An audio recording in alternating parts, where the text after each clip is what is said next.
Você está diante do extremo quando você se encontra diante da dor da alma.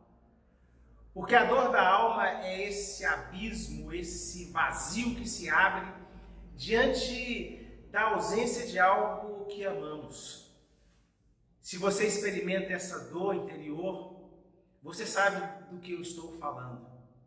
Estou falando dessa coisa dentro de nós que tem a potência de ser responsável por angústias que algumas pessoas carregam pelo resto da vida. Essa dor da alma é quando acontece uma ruptura que ocasiona um sofrimento terrível, dando um sentimento constante de aflição. E isso acontece quando, por exemplo, um relacionamento acaba em função de uma traição, de uma decepção. Estar diante dessa dor interior, essa experiência que algumas pessoas atravessam com sensações e sentimentos de morte iminente, de esfalecimento e uma inquietação psíquica de desmoronamento. Perde-se o chão, perde-se a referência, tudo fica estranho. Eu tive a oportunidade de testemunhar uma experiência dessa quando consolei uma família que, ao retornar de férias, encontrou o filho morto no sofá da sala. O garoto tinha tirado a própria vida. O pai desse garoto me disse que uma das piores lembranças que ele poderia guardar na vida era o odor do filho quando eles chegaram de viagem e ele estava em estado de decomposição. A pergunta que ele fazia era: onde foi? Onde foi que eu errei? A dor é isso, marcas de experiências traumáticas. Na dor, a alma chora, se desespera, a pessoa perde a fome, a pessoa perde o sono, a pessoa não consegue mais ter controle dos seus pensamentos, acha que não vai conseguir suplantar a falta, e às vezes não suplanta mesmo, porque existe feridas que às vezes é uma perda de si mesmo. Por exemplo, uma criança que sofreu um abuso sexual na infância.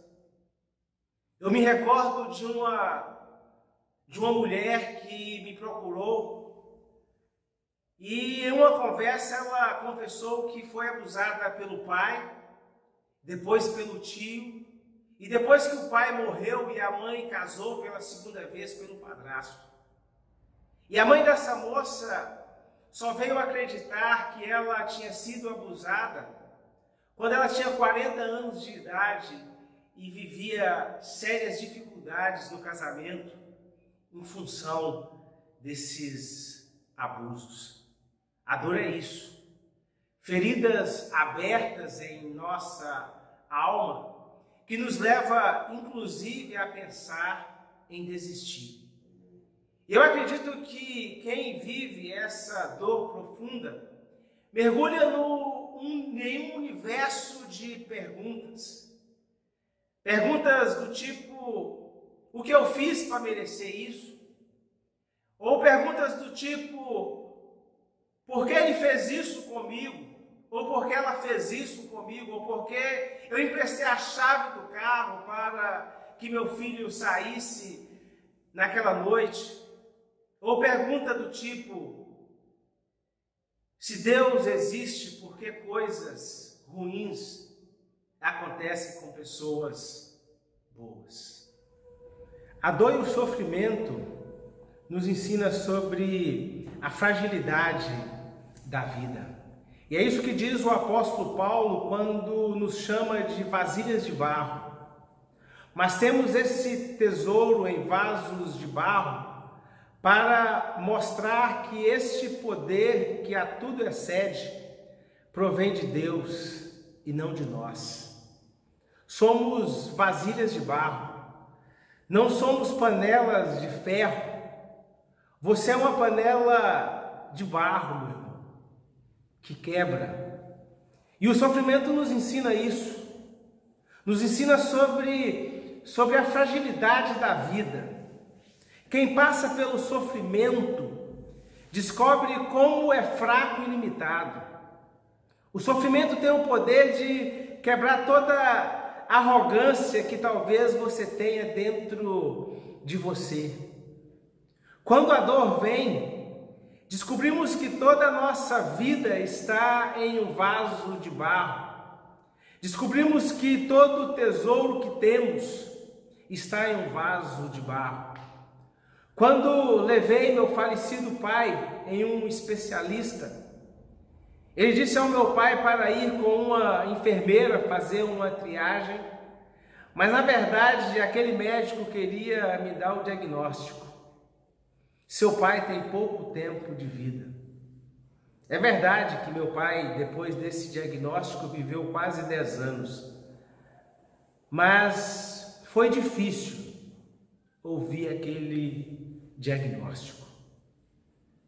Naquele dia um filme passou pela minha cabeça e eu conversando com o meu pai, e nesse filme eu via toda a história que vivi com o meu pai, um homem forte, um homem ativo, um homem que trabalhava usando a força, e ali eu descobri que não passamos de vasos de barro. A vida é frágil.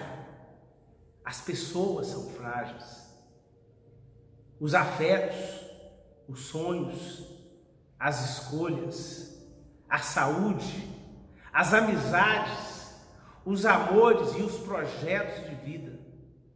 A vida, meu querido, é frágil.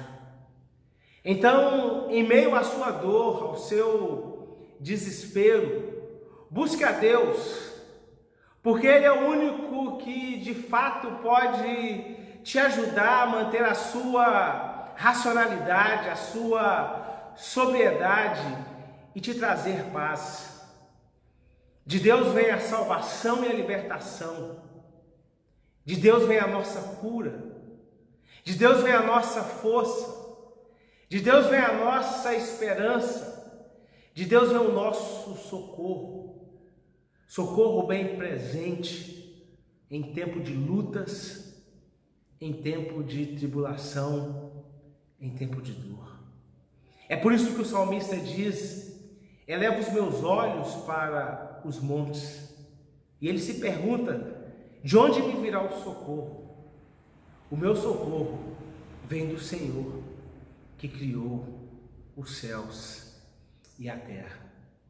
Em meio à sua dor, em meio à sua luta existencial, em meio ao seu desespero, olhe para a cruz de Jesus.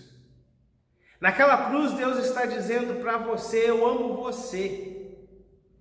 Naquela cruz Deus demonstra o seu amor para conosco, sendo nós ainda pecadores.